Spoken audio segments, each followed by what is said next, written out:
मार जइबा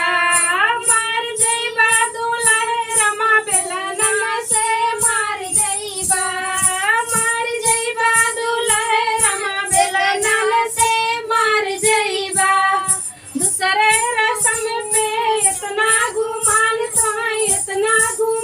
जबे आपन करता तो चलता उतान मार जइबा